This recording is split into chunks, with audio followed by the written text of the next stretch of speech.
आज हम the end of बायोपोलरिटी chapter का एक नया टॉपिक स्टार्ट करने जा रहे हैं जिसका नाम है यूनिपोलर वर्ल्ड। लास्ट ईयर ये टॉपिक एक सेपरेट चैप्टर हुआ करता था, पर इस बार सीबीएसई ने लॉकडाउन की वजह से, ये कोरोना महामारी जो चल रही है इसकी वजह से सिलेबस को रिड्यूस किया है और ये टॉपिक और इससे जुड़ी कुछ जो सब टॉपिक्स हैं उसको ऐड कर दिया है सेकंड चैप्टर के अंदर।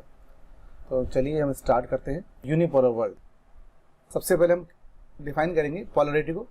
पॉलरिटी का मतलब पावर पॉलिटिक्स होता है और जिस प्रकार से पावर पूरे वर्ल्ड के अंदर ग्लोबल पॉलिटिक्स के अंदर डिस्ट्रीब्यूटेड होती है उसी को हम पॉलरिटी कहते हैं। अब ये अलग अलग इसकी भी तीन टर्म्स हैं।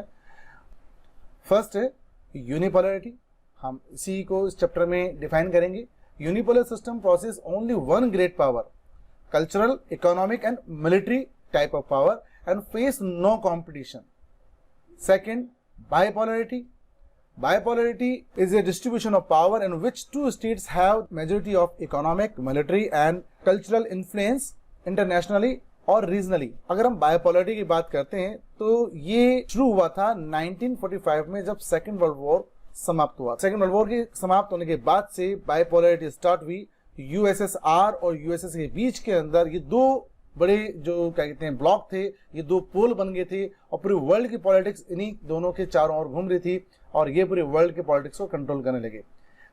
तो वो जो एरा है 1945 से 1991 तक का जो एरा है उसको हम बाइपोलर वर्ल्ड बोलते हैं। और इस चैप्टर का नाम ही एंड ऑफ बायोपोलरिटी इसलिए है क्योंकि 1991 से बाद की कहानी इसमें स्टार्ट होती है जब यूएसएसआर का डिसइंटीग्रेशन हो जाता है और वर्ल्ड में केवल एक सिंगल पोल बचता है और उसको यूनिपोलर वर्ल्ड कहा गया। इसको भी हम आगे डिफाइन करेंगे। थर्ड जो है multipolarity. Multipolarity is a distribution of power in which more than two nation states have nearly equal amount of military, cultural and economic influence. Before the first world war world की जो situation थी multipolarity थी और अब हम कह सकते हैं कि अब आने वाले समय के अंदर भी वर्ल्ड जो है वो मल्टीपोलर होने जा रहा है। यानी पावर डिस्ट्रीब्यूशन ऐसा होगा जिसमें कोई एक वर्ल्ड के अंदर कोई एक कंट्री ऐसा नहीं जो डोमिनेंस करेगा। कुछ अलग अलग कई कंट्रीज होंगे और अलग अलग जगह से डोमिनेंस होगा। वो मिलिट्री डोमिनेंस भी हो सकता है, कल्चरल भी हो सकता है। जैसे आज की अगर मैं बात करूं तो आज अमेरिका है, यूरोपियन यूनियन है, चाइना है और भारत भी इस प्रकार से एक स्थिति में आ चुका है। तो अब धीमे धीमे वर्ल्ड जो है वो यूनिपोलर से मल्टीपोलर होने जा रहा है। Have seen that end of the Cold War left the US without any serious rival in the world. The era since then has been described as a period of US dominance or unipolar world. 1991 के बाद का जो समय है वहां पर US अकेला बचता है डोमिनेंट पावर, यूएसएसआर जो कोलैप्स हो जाता है और इसी वजह से वो उसके बाद का जो समय है उसको हम यूनिपोलर वर्ल्ड बोलते हैं। पर कुछ पॉलिटिशियंस उसको यूनिपोलर वर्ल्ड कहना सही नहीं मानते हैं। देखते हैं क्यों। यूनिपोलर वर्ल्ड की वजह वो इसे एक हेगेमनी कहना ज़्यादा उचित समझते हैं। इंडियन प्रोनाउंसिएशन में इसको हेगेमनी बोलते हैं और वेस्टर्न प्रोनाउंसिएशन के हिसाब से उसको हेजेमनी कहेंगे। Sometimes the international system dominated by a sole superpower or hyperpower. This power is in form of military dominance, economic power, political clout or cultural superiority is called a unipolar system. एक ऐसा देश जो cultural, military और economic politics के हिसाब से जिसके पास सबसे ज्यादा पावर होती है और वो डोमिनेंस करता है वर्ल्ड के अंदर, वो एक सुपर पावर, हाइपर पावर की तरह बिहेव करता है।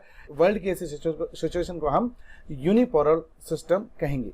This appear to be a misapplication of the idea of pole drive from physics. Actually में जो पोल का जो आइडिया है वो फिजिक्स से लिया गया है और कुछ लोग कहते हैं कि ये मिस एप्लीकेशन है, इस आइडिया को यहाँ पर हम अप्लाई नहीं कर सकते हैं। इसकी बजाय इसको क्या कहना उचित होगा, it may be more appropriate to describe the international system with only one centre of power by the term hegemony. और इसको हेजेमनी कहना ज्यादा सही होगा। Process by which US hegemony got established. US hegemony did not emerge in 1991 but in fact go back the end of the second world war 1945। ऐसा नहीं है कि जैसे ही यूएसएसआर कोलैप्स हो गया, डिसइंटीग्रेट हुआ और उसके बाद यूएसए ने एज ए हेजेमन की तरह उन्होंने बिहेव करना स्टार्ट कर दिया। यूएस हेगेमनी की अगर हम जड़ों में जाना चाहेंगे, इसकी रूट्स में हम जाना चाहेंगे तो वो हमें नजर आती है 1945 का जब सेकेंड वर्ल्ड वॉर एंड हो रहा था। उस वक्त अमेरिका ने जापान के ऊपर एटॉमिक बॉम्बिंग करी और उस वक्त से ही यूएस की हम हेगेमनी की स्टार्टिंग हम देख सकते हैं। तब से ही उसने वर्ल्ड में डोमिनेशन करने की कोशिश करना चालू कर दिया। हालांकि उसके बाद यूएसएसआर एक अलग पोल बन गया था, तो उस वक्त वो उसकी हेगेमनी के ऊपर या वहाँ इन दोनों के बीच में जो ताकत की लड़ाई थी वो चालू हो चुकी थी, उसको हमने कोल्ड वॉर कहा। पर 1991 के बाद से वो क्लियर एक अकेला ही कंट्री ऐसा बचा वर्ल्ड के अंदर जो सुपर पावर था, और उसके सामने उसको कोई कंपटीशन नहीं था। 1990 के अंदर इराक ने कुवैत के ऊपर अटैक कर दिया, यह कहते हुए कि ये कभी हमारा हिस्सा हुआ करता था, और यूएसए ने और यूनाइटेड नेशन ने बहुत कोशिश करी कि इस डिप्लोमेटिक वे से इसको सॉल्व कर लिया जाए इस प्रॉब्लम को, पर सारे जो उनके जो एफर्ट थे वो बेकार गए।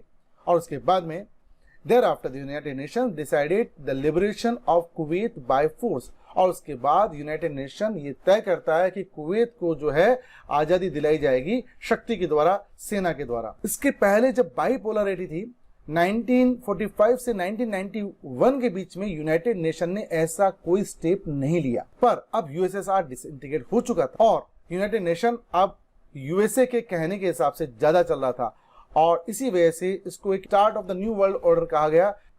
The UN force were represented by 34 countries fought against Iraq and defeated it in what came to be known as the first Gulf War।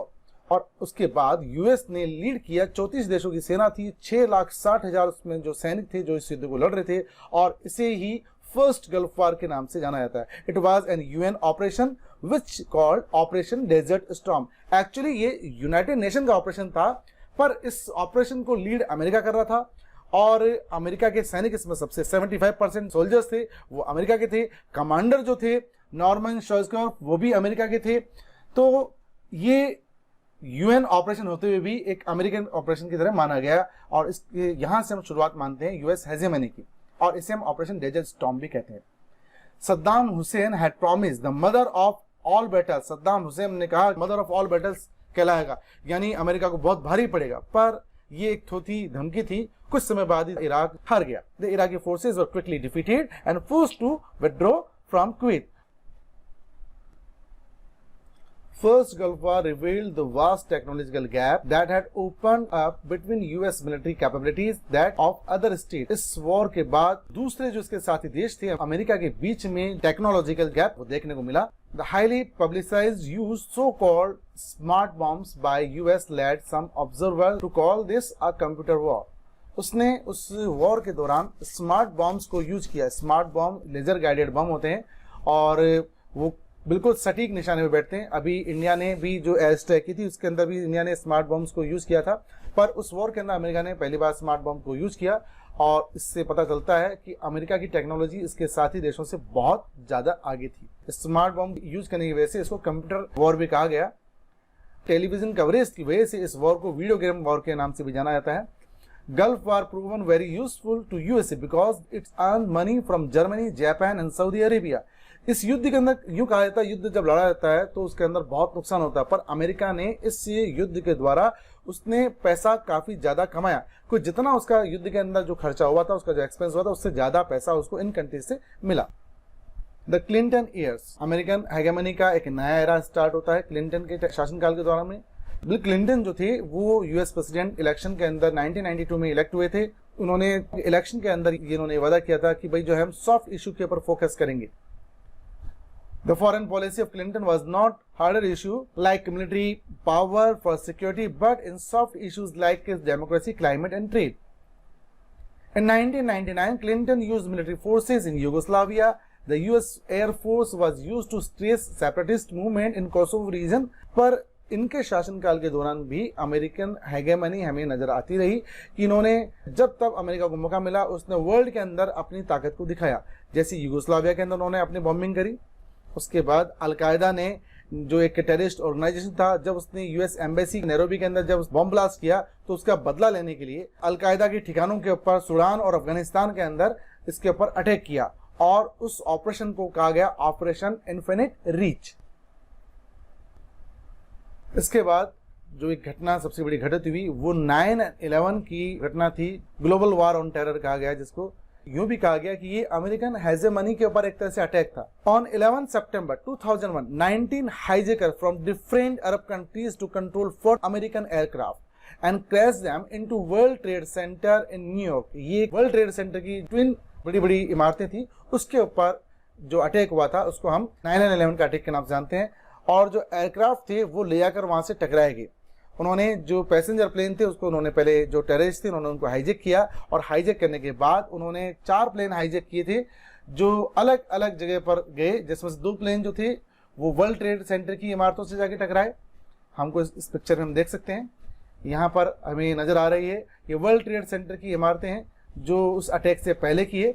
और उसके बाद ये पिक्चर इसमें हम देख रहे हैं किस प्रकार से एक प्लेन टकरा चुका है और दूसरा प्लेन टकराने के लिए जा रहा है। और ये जो ट्विन टावर्स थे ये दोनों उसके बाद धराशायी हो गए और कई लोगों की, हजारों लोगों की इसके अंदर जाने गई। ये वो पिक्चर्स है जिसमें हम देख पा रहे हैं किस प्रकार से टेररिस्ट अटैक हुआ था, और अमेरिकन जो हेगेमनी के पास सबसे बड़ा अटैक ही माना जाता है। और कई लोग इसके अंदर मारे गए। जॉर्ज डब्ल्यू बुश उस वक्त जब यूएसए प्रेसिडेंट थे, उन्होंने वहां पर इसका बदला लेने के लिए एक नया ऑपरेशन लॉन्च किया, operation enduring freedom, as a part of global war on terror against al Qaeda and Taliban regime in Afghanistan. Finally they were overthrown. और उसके बाद उन्होंने अफगानिस्तान में और जहां जहां उनको लगा कि भाई यहाँ पर ये अल कायदा का कहते हैं बेस हो सकता है, उन सभी जगह उन्होंने अटैक किया। पूरे वर्ल्ड से उन्होंने टेररिस्ट को उन्होंने बिना उन देशों की मर्जी के उठा के लेके आए। ग्वांतानामो बे जहां अमेरिका का एक सीक्रेट जेल है वहां उनको रखा गया और बहुत ज़्यादा उनके ऊपर अत्याचार किए गए और ह्यूमन राइट्स को वायलेट किया गया। ये सारी बातें बतलाती है अमेरिकन हेजेमनी को। इसके बाद अमेरिका ने इराक के ऊपर दोबारा अटैक किया 2003 के अंदर। On March 19, 2003, the US launched its invasion of Iraq under the code name Operation Iraqi Freedom. More than 40 other countries joined the US-led coalition of willing after the UN refused to give its mandate to invasion. हालांकि United nation ने इस operation की permission नहीं दी थी, उसके बाद भी America ने इस ऑपरेशन को चलाया। अब आप देख सकते हैं यूएस हेजेमनी को कि किस प्रकार उसने यूनाइटेड नेशन की भी परवाह नहीं की और उसने इस ऑपरेशन को चलाया। The obstinable purpose of the invasion was to prevent Iraq from developing weapons of mass destruction. और कहा यह गया कि भाई हमें उसे मास डिस्ट्रक्शन के जो वेपन्स है उसको बनाने से हम उसको रोकना चाहते हैं। पर एक्चुअल में अमेरिका इराक के तेल के कुओं पर कब्जा करना चाहता था और पूरे उस ऑयल फील्ड को वो अपने कब्जे में लेने के लिए उसने इराक के ऊपर अटैक किया। पर उसने बहाना लगाया कि हम इराक के ऊपर वेपन्स ऑफ मास डिस्ट्रक्शन है, ये उसे हमसे छिपा रहा है और उसके लिए उसने उसके ऊपर अटैक किया। नेक्स्ट वीडियो के अंदर हम डिस्कस करेंगे hegemony as a hard power. Thank you.